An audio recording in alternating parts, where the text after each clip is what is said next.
Hey, what's going on, everybody? My name is Zach Pasquarello, and I am making another one of my weekly updates on my box truck business. A little bit of background about me. If you guys follow along on my YouTube channel, I appreciate all of you guys watching my videos and subscribing to my channel. And if you're new to the box truck business, I hope I can teach you a couple things from a unique perspective. I am a bookkeeper slash accountant during the day, and I recently started and invested in a box truck business. Back in April, I applied for my authority, got my first truck in July, and I just own the company and I hire drivers. I just buy the trucks. I try to outsource everything so I can do as little of the actual work as possible. And I'm just trying to grow my box truck business. And with a bookkeeping background, I just want to share with you all my actual QuickBooks, my profit and loss on a weekly basis. That way you guys can see, you know, from an actual perspective of a box truck business owner. You can see what a real profit and loss, what a real week income, revenue, net income. You can see all that stuff in real time, what it actually looks like. A lot of people on the internet talk about making $10,000 a week, and I think that's possible, especially if you're a driver, if you're an owner operator. I think that is possible maybe if you're power only, have your CDL, and drive a tractor.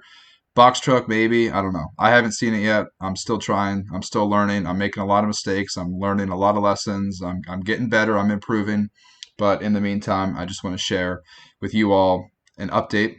So I'm going to start going week by week, specifically like Sunday to Saturday, because that just makes the most sense for how I pay my drivers and how I get paid from the brokers. So I'm going to try to play a little catch up. In my most recent video, I talked about the entire month of August, but looking at my calendar here, I'm going to talk about August 29th, which is a Sunday, all the way through September 11th, which is a Saturday. So it's exactly 14 days, 2 weeks, and then after this week, I'm going to start just going 7 days at a time, week by week. So enough with that. I'm going to get into the super exciting bookkeeping and accounting world of a box truck business. So I'm going to go through every single thing that I paid for, bought, earned in a 2 week period. So this is my QuickBooks Route 20 trucking company, and I own Harrisburg Bookkeeping, which is a bookkeeping business out of central Pennsylvania. So if you are in the logistics, trucking, distribution industry and you want help with your accounting, bookkeeping, taxes, reach out to me, harrisburgbookkeeping.com. All right, so I use a factoring company. So you guys can see here from August 29th through September. No, let's see, that's only 1 week. So I'm going to do 2 weeks here. I'm going to go ahead and do 2 weeks. Okay, so mind you, I have an 18-foot box truck. And if you guys follow along my journey, you will quickly realize that it's difficult to find work for an 18-foot box truck. So if you're looking at buying a box truck, I highly, highly, highly recommend get a 26-foot truck. That way you can run with Amazon. You can run with most other brokers.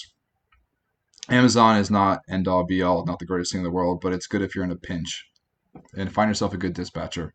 I've got an amazing dispatcher and he really helps out. Okay, so 2 weeks, end of August into September, and I made $3,406. So we can open this up real quick and we'll see. Like I said, I use a factoring company. 600, 550, 956, and 1,300. This was 4 different trips. So my truck got a little maintenance 2 weeks ago. The water pump broke, so I had to pay for that. But I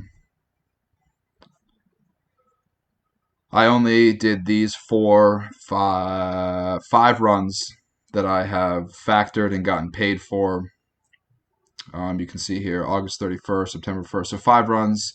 And I ran my truck last week, but I have not submitted those invoices for factoring yet. So I haven't gotten paid for anything I did last week. That's another good point. If you're in this trucking business, if you don't have a factoring company, expect to be paid every 30 or 60 days. So you definitely want to come into this business with a little bit of cash.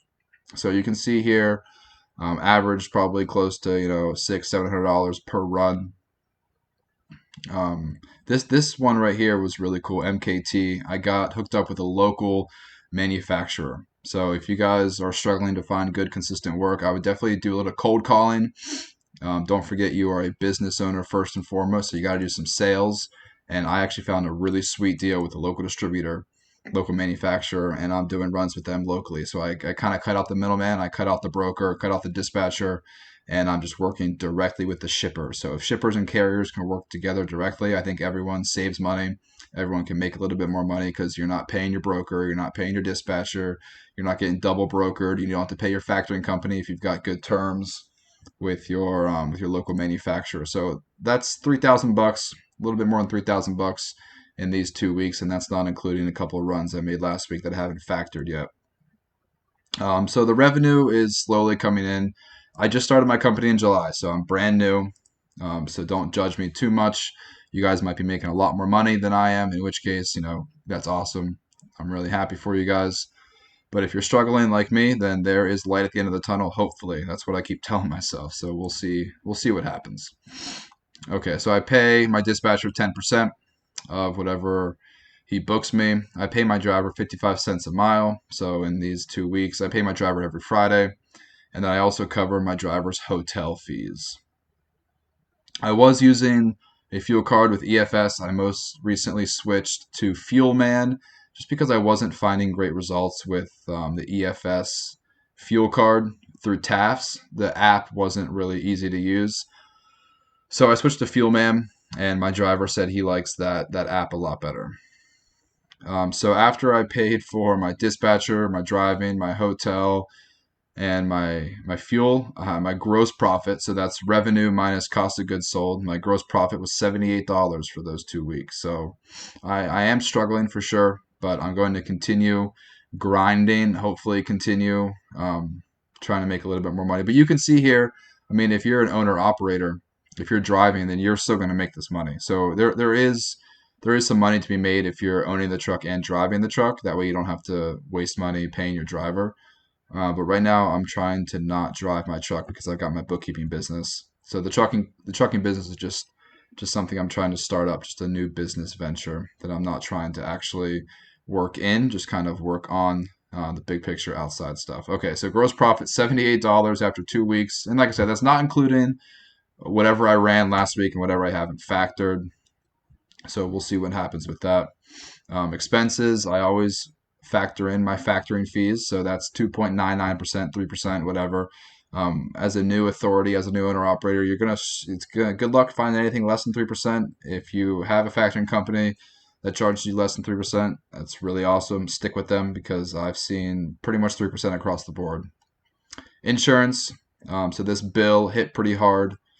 Every month you got to pay your insurance. It just so happens to hit at the end of the month. So that's what I pay. Yeah.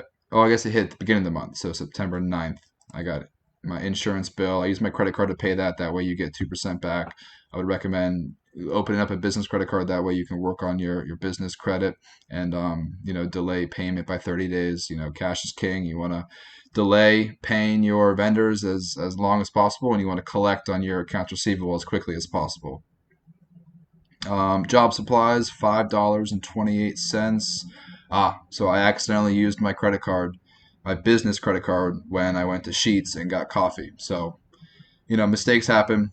I got coffee and I accidentally used my business credit card instead of my personal credit card. Spent $5 on coffee there.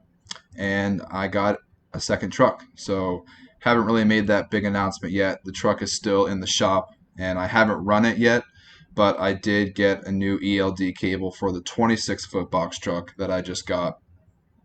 I got that from Amazon, the ELD cable to hook up my Keep Truck and ELD with the 26-foot truck. So that's pretty exciting. I'm really happy about. I got a second truck, and I'm working on some independent local contracts with my 18-foot. So I'm in the process of hiring another driver. I've got my one driver. He's going to go over the road with the 26-foot truck, and then I'm hiring a local guy, hopefully this week, just to run, locally.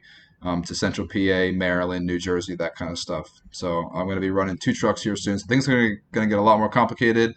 Hopefully I can start making a little bit of money, at least break even at this point. As you can see here, registration fees. I registered the truck, got updated the registration with the Pennsylvania Department of Motor Vehicles. and spent $586. So if you have a commercial vehicle, expect to pay upwards of $500-$600 every year to register your vehicle. I was not expecting that. That definitely kind of surprised me how expensive that is. But I mean, it is a pretty significant vehicle. It's going to do a lot of wear and tear on the public roads. So it makes sense that registration is a little bit more for that. Maintenance. So this is pretty tragic, but like the same day I bought my 26-foot truck, it broke down. But I don't think that's what this is. No, this is not that. This is the water pump for my 18-foot truck. So just moral of the story, your trucks are going to break down. You're going to have to pay for maintenance. That's why I factor in $50 every single day for my cost per mile, $50 every day for maintenance, because I just assume I'm going to spend $1,000 on tires, belts, just general wear and tear. I don't know anything about trucks, but I know the engine, it's going to need constant repairs and maintenance. So the water pump went on my 18-foot truck, so I was in a pinch. I had to hire someone on Sunday to come out and fix it, and I got some help with that, so I had to pay a premium. And then this last thing you'll see here, tires, negative $833. Huge shout out to Penske. I really appreciate their professionalism and the way they treated me throughout this whole deal. So I bought an 18-foot box truck directly from Penske. They're constantly selling their used trucks. They maintain their trucks pretty well. I heard a lot of good things about buying trucks from Penske, so I went with them. That's where I got my 18-foot truck. But whenever I got it, the tires were not, they were on the edge of being out of standard with the DOT inspection. So I got the 2 tires replaced, and there was a hole in the box. So I had to get a new front corner cap for the box.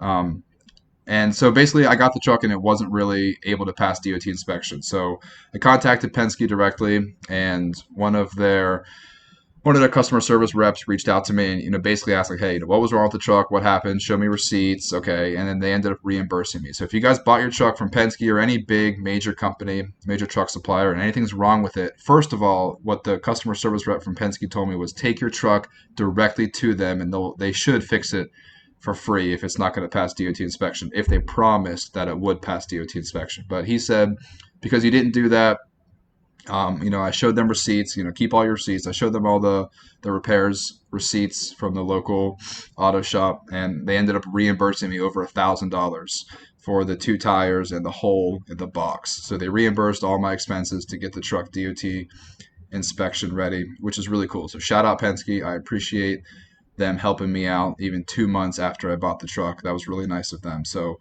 moral of the story, if you buy your truck, take it back to the place you bought it if it needs repairs. If you don't have that opportunity, then just keep your receipts and contact customer service, and hopefully they'll be able to help you guys out. So that's that negative $800 on my profit and loss for this week.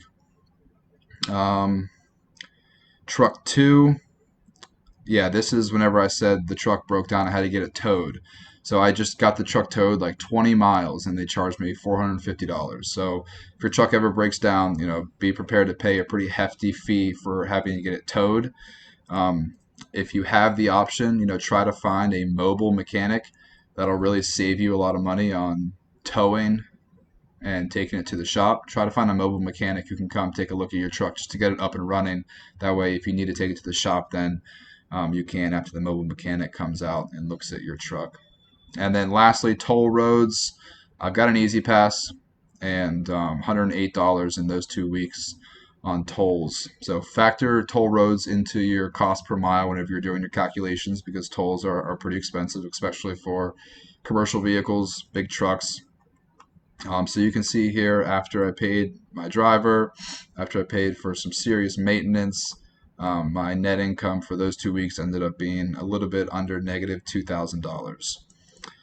So it's been a struggle, but I'm going to continue making these videos. I'm going to continue trying to find good drivers, good work for my trucks. Just going to continue operating this business, and going to continue learning lessons. And hopefully I learn from my mistakes, and I will continue making these videos, and hopefully I can help you all. So if you guys ever need help with your bookkeeping, if you guys ever have questions about your trucking business, please feel free to reach out. I would love to work with you guys. Once again, you can find me at harrisburgbookkeeping.com. You can find me on Facebook at Harrisburg Bookkeeping. You can call me, email me, message me. But I appreciate you guys watching. Subscribe to my YouTube channel, and I'll see you all next week for an update.